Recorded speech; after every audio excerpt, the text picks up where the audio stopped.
Welcome to Science of Stupid. Warning. आज दिखाए जाने वाले कुछ वीडियोस का कोई सर पैर नहीं है. इन्हें घर पर ट्राई करने की कोशिश ना ही करें तो अच्छा होगा. हेलो, मेरा नाम है मनीष पॉल और साइंस ऑफ स्टूपिड के इंडिया स्पेशल एपिसोड में आपका स्वागत करता हूं. You know, I feel so proud to be a part of a culturally rich country India. और इसी सदियों पुराने कल्चर को हम सलाम करते हैं और शुरुआत करते हैं आज के स्पेशल एपिसोड की. ये एक लौता ऐसा शो है जिसमें आपको मिलता है साइंस और कुछ सरफिरे नमूने. अगले आधे घंटे में हम आपको दिखाएंगे साइंस के वो दुश्मन जिन्होंने बनाया अपनी इज्जत का फालूदा. देंगे कुछ साइंटिफिक लॉज का एक्सप्लेनेशन, वो भी हमारे अंदाज में, जिसमें थ्योरी होगी कम और प्रैक्टिकल ज्यादा. बॉल का खेल क्यों हुआ फेल, दौड़ते दौड़ते क्यों हुआ बंदा बेहाल, और प्रेशर का दम किसी से नहीं कम. और देखिए, साइंस सिखाते कुछ स्टूपिड्स जिन्होंने डिग्री ली है चीजों को गड़बड़ तरीके से करने में, ताकि हमें उन्हें देखकर सीख मिल सके. ओह वाह, ऐसे लोग भी हैं दुनिया में. So kind hearted. तो शुरू करते हैं साइंस ऑफ स्टूपिड. आज के एपिसोड में जानेंगे वेलोसिटी और फ्रिक्शन के बीच का क्या है रिलेशन. झूला झूलने का मजा कैसे हुआ बेकार, और साथ ही में मोमेंटम की मार जोरदार. और शुरू करते हैं कुछ फ्रेश वीडियोस से. Hey guys. Go. Here we go.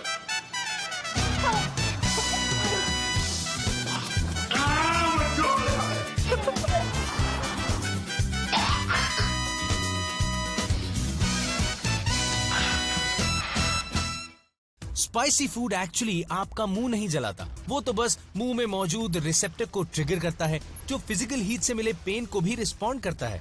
और जिस केमिकल की वजह से ये बर्निंग रिएक्शन ट्रिगर होता है वो है कैप्साइसिन. और अगर जलन कम करनी है तो दूध जैसे ऑयली और फैटी प्रोडक्ट्स काम आ सकते हैं, क्योंकि कैप्साइसिन ऑयल्स में डिसॉल्व हो जाता है पर पानी में नहीं. इसीलिए खूब सारी बॉटल्स पानी पीने से भी कोई फायदा नहीं होने वाला. वैसे इंडिया में कितने सेलिब्रेशन होते हैं, Holi, Diwali, Eid, Christmas, Pongal, etcetera etcetera. पर आपको बताऊं, एक बात बहुत इंपॉर्टेंट है, सेलिब्रेशन कितने भी हो, मगर साइंस को कभी नहीं भूलना चाहिए. ये मैं सबको बताता हूँ, समझाता भी हूँ, मगर क्या करूँ, भूल जाते हैं. अब भूलते हैं तो नुकसान उन्हीं का होता है ना. देखिए, I'm not worried because I have Mexican blood running through these veins, so that means I can take this, the habanero challenge. नहीं, ये तो मैं भी समझ गया तू खा सकता है, लेकिन खाने के बाद क्या होगा अभी पता चल जाएगा. और जिसे आप मुन्नी सी मिर्ची कह रहे हैं वो हैबनेरो चिली है, जो स्कोविल स्केल में 3 लाख मेजर की गई है. लो जी, आगे अंदर का तीखापन बाहर. और मारो बड़ी बड़ी हेकड़ी. लो जी, ये लाए हैं ट्रिनिडाड स्कॉर्पियन चिली. इसकी जिंदगी नर्क बनने वाली है. बाई गॉड की कसम यार, भाई क्या कर रहा है, तेरी नाक के बर्न रिसेप्टर्स निकले हुए हैं क्या? अरे स्कोविल स्केल पर इस चिली का मेजरमेंट 15 लाख है. मतलब नाक की तो वाट लग गई. भाई मिर्ची डालने के तो नाक से रास्ता ढूंढ लिया, अब मिर्ची निकलने का रास्ता ना सुबह खुद ही ढूंढ ले. और ये एग्जाम्पल है गोश्त चिली का. इसका मेजरमेंट भी 10 लाख से ऊपर है. It's really hot. Really? Eat your bread. Eat your bread. ये मुंह के अंदर का टॉर्चर झेलना मेरे बस की बात तो नहीं है यार. ये अजीब से रिएक्शन नहीं दे रहा. अब काम की बात. कैप्साइसिन से उठी इस जलन को दूर करने के लिए क्या करेंगे? भाई साहब की तरह ठंडे पानी में ऐसे मुंह मारेंगे? अरे नहीं यार, वैसे मिर्ची लगने के बाद हर बंदे का मुंह पानी ही मांगता है, पर मैं बताना चाहता हूँ कि कैप्साइसिन पानी में डिसॉल्व नहीं होता. लेकिन हाँ, ब्रेड ठीक है, कैप्साइसिन फैट्स और ऑयल में डिसॉल्व होता है, इसलिए ब्रेड पर वेजिटेबल ऑयल लगाया तो काम बन जाएगा. अरे हाँ, दूध भी पी ले. Very good. दूध में भी फैट्स होते हैं. हाँ, मासूम शक्ल तो ऐसे बना रहा है, पंगे खुद ही लिए थे तूने, हैं? अब ऐसे पंगे के बाद मुंह तो जलेगा ही ना. देखिए, अब आप रोज मुझे टीवी पे देखते हैं, ये है साइंस की टेक्नोलॉजी का कमाल. अब आप देखते देखते खाना खा रहे हैं, ये है एग्रीकल्चर की टेक्नोलॉजी का कमाल। अब क्या है ना, आप मुझे देखते देखते ज्यादा खाना खा लेंगे, फिर पेट खराब हो जाएगा, उसके लिए आपको जरूरत पड़ेगी मेडिकल साइंस की। वेल, ये तो हुआ ये, पर अभी मैं आपको दिखाने वाला हूँ कुछ नमूने। यार कमाल के नमूने हैं ये, हरकतें ये करते हैं, सीखते हम हैं। एक काम करते हैं, इन्हीं को देख के कुछ सीख लेते हैं, आइए। Cinnamon, dude. Hey, shout out to my girl. और दे गर्लफ्रेंड को धोखा, बद्दुआ लगी ना उसकी तुझे। हाँ, अब टी शर्ट भी उतार ले, फाड़ दे तू इसको।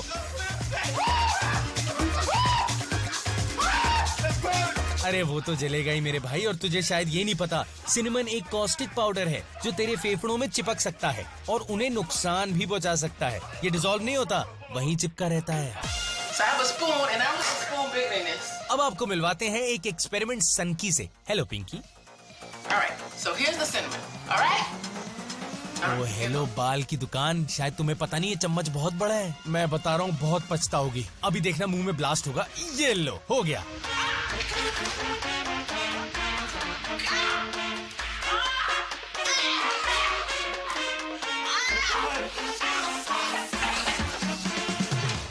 हमारी नटखट बालिका को ये नहीं पता कि पानी में घुलने के मामले में सिनेमन चिली से भी ज्यादा अड़ियल है। कोई फायदा नहीं होने वाला आपको। अब नाराज होके क्या फायदा, मैंने तो पहले ही कहा था। और तो और सिनेमन आपके सलाइवा में भी डिसॉल्व नहीं होता, तभी तो ऐसा बॉम्ब फोड़ू इफेक्ट आया। क्या रे, तुझे ग्रैंड सैल्यूट। या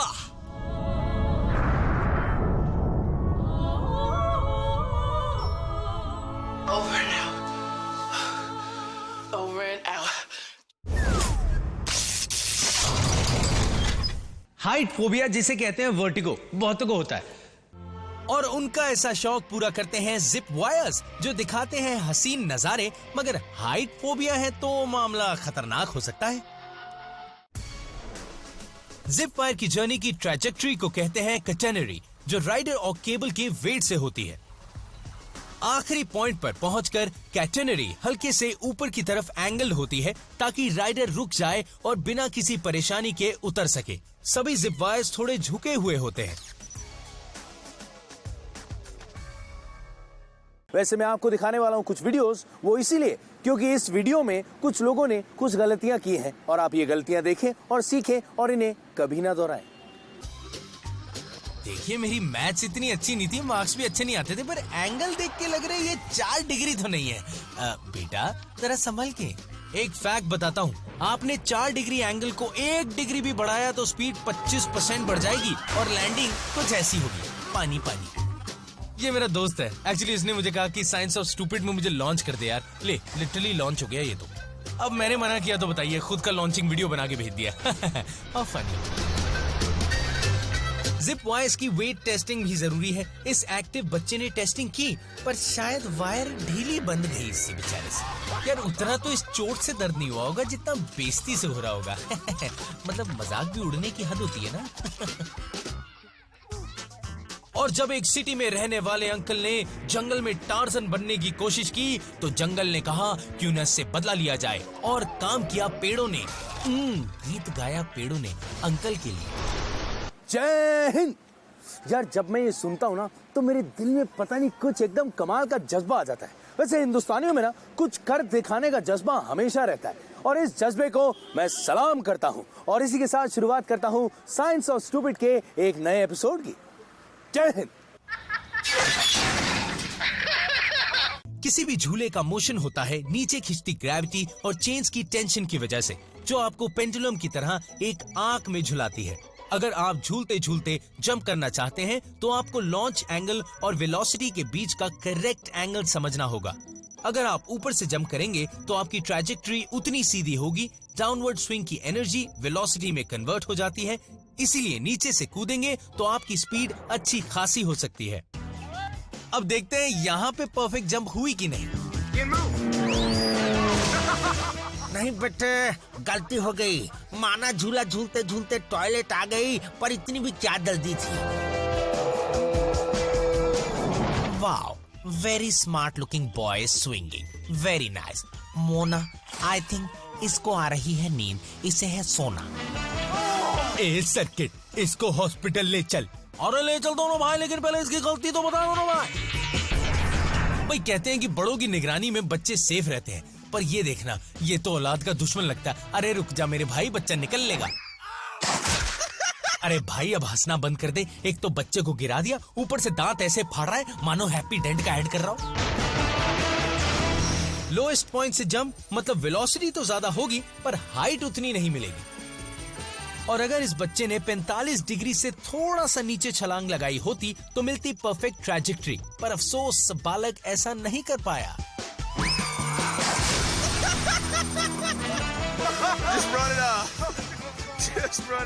बताओ, पहले तो बच्चे को गिरा दिया, अब उसे मिल्खा सिंह बनाओगे क्या? अरे कितना दौड़ाओगे अंकल?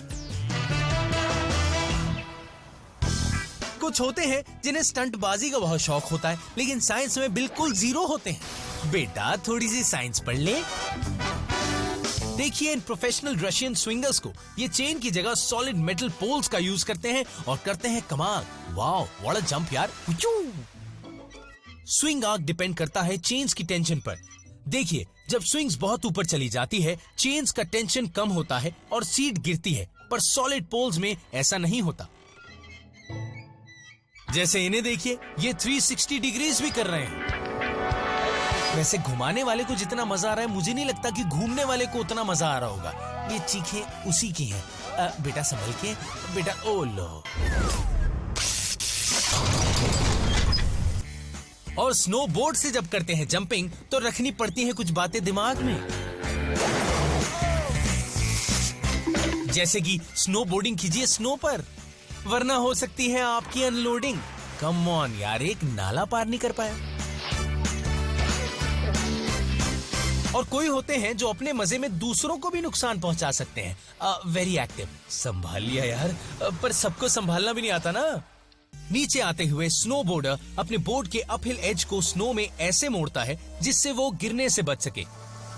इससे एक तरफ फ्रिक्शन बढ़ जाता है और स्पीड कम हो जाती है। मैक्सिमम स्पीड में जंप करने के लिए आपको फ्रिक्शन रिड्यूस करना पड़ता है, जो आप अपने बॉडी वेट को बराबर बांट कर सकते हैं, और बोर्ड को आगे की तरफ पॉइंट करके रखना पड़ता है। अगली टेक्निक को कहते हैं पॉपिंग। रैंप पर पहुंचते ही अपने पैरों को थोड़ा पुश करें और दोनों पैरों से जंप करें। आपके मसल्स काम करते हैं एक स्प्रिंग की तरह और मिलती है एक अच्छी हाइट।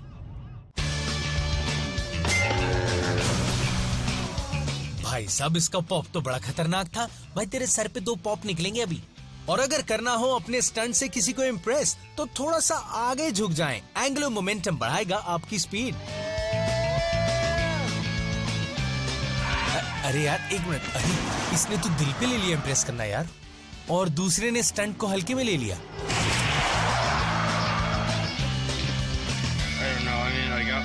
क्यों बेटा, मिला ठंड में गर्मी का एहसास।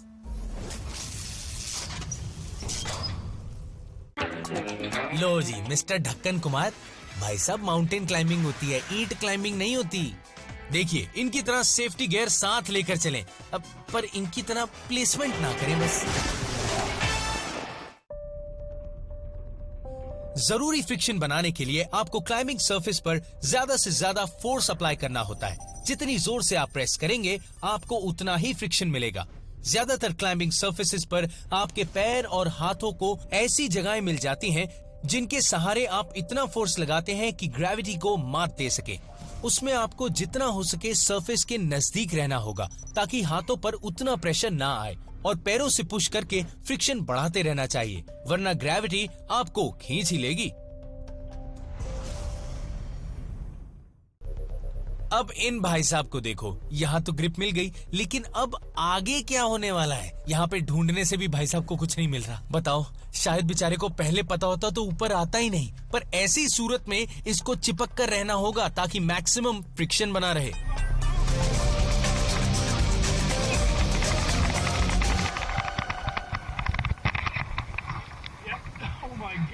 हाँ भाई साहब, वो तो देखा हमने। वर्टिकल क्रैक पर जरूरी फ्रिक्शन के लिए आपको हॉरिजॉन्टल फोर्स लगाना होगा, जो आप हाथों से क्रैक को खींचकर लगा सकते हैं और पैरों से उनमें पुश करके।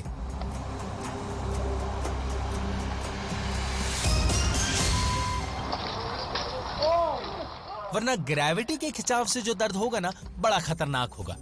याद रखिए, मैक्सिमम फोर्स मतलब मैक्सिमम फ्रिक्शन मिलेगा, जिसके लिए आपको अपने पैरों से जितना हो सके पुश करना है। इस भाई ने पैरों को थोड़ा सा रेस्ट दे दिया और उससे हुआ फ्रिक्शन कम और गिर गए बेचारे आम की तरह।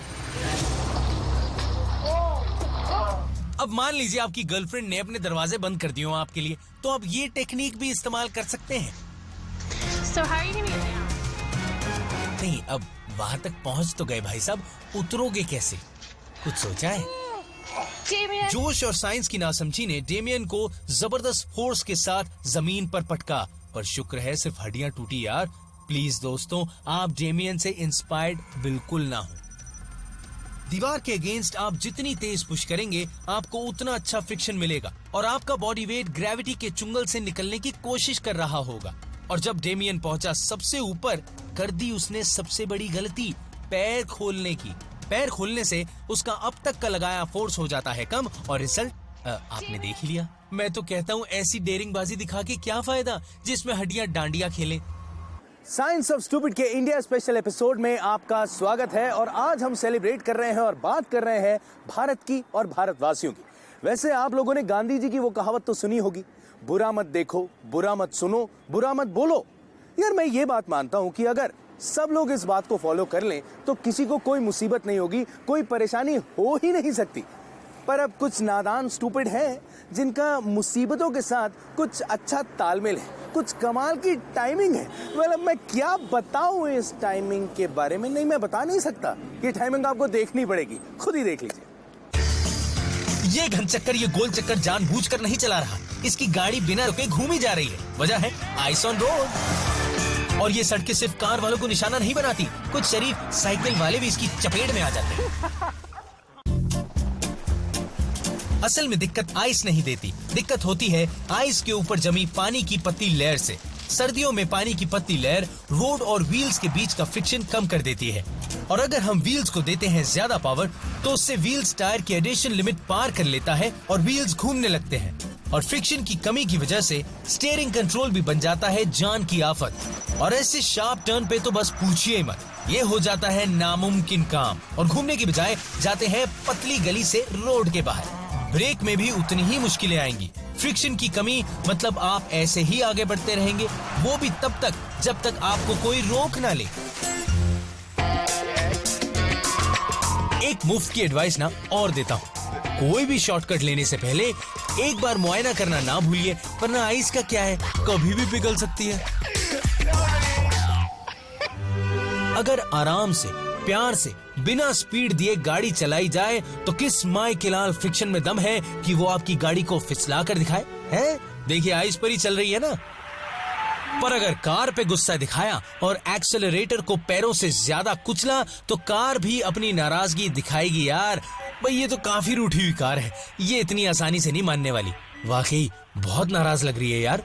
पता है क्यों नाराज है? क्योंकि ना इसके टायर्स और आइस के बीच कोई फ्रिक्शन है और ट्रैक्शन को ग्रेविटी खा गई। Are you alright?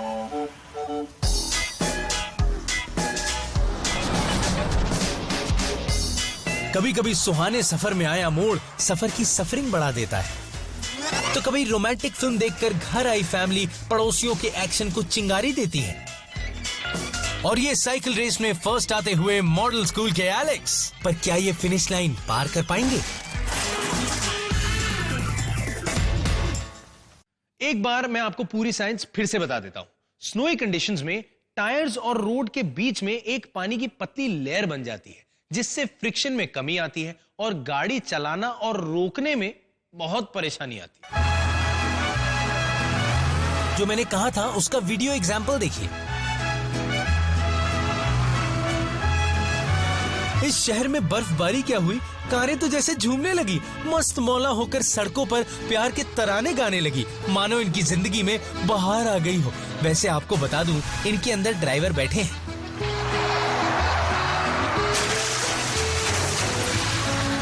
जिनसे ना तो स्टीयरिंग संभाला जा रहा है, ना ही मोड़ा जा रहा है और ना ही ब्रेक लगाई जा रही है।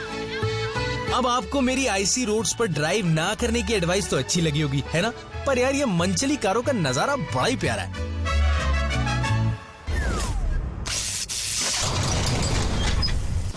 रॉकेट फ्यूल की बजाय ये जेट हाई प्रेशर वाटर से थ्रस्ट जनरेट करता है। पर ये तो फ्लॉप शो निकला। कभी कभी ज्यादा दिमाग लगाना भी बेइज्जती की वजह बन सकता है। देखना भाई, कहीं शार्क उड़ता परिंदा समझ के लंच पे खा ना जाए आपको पता है 320 किलोग्राम का थ्रस्ट पायलट को 35 किलोमीटर पर आवर की स्पीड से करीब 9 मीटर हवा में ऊपर उठा सकता है। पर नीचे लाना ग्रेविटी के लिए चुटकियों का काम है। टेक्नोलॉजी अच्छी है, पर उड़ने के लिए पायलट गिरी ये तो आनी बनती है ना।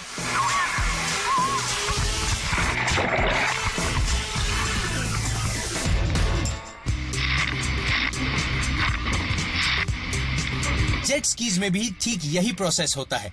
निकलता हुआ पानी थ्रस्ट क्रिएट करता है और कभी कभी हिचकोले भी। पानी में वेट रेशियो के मुकाबले अच्छा खासा थ्रस्ट पैदा हो जाता है।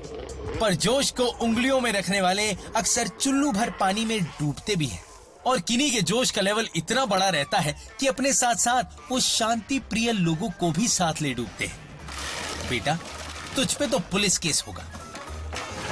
सबूत भी हर एंगल से है हमारे पास, कहीं सोच रहा हो।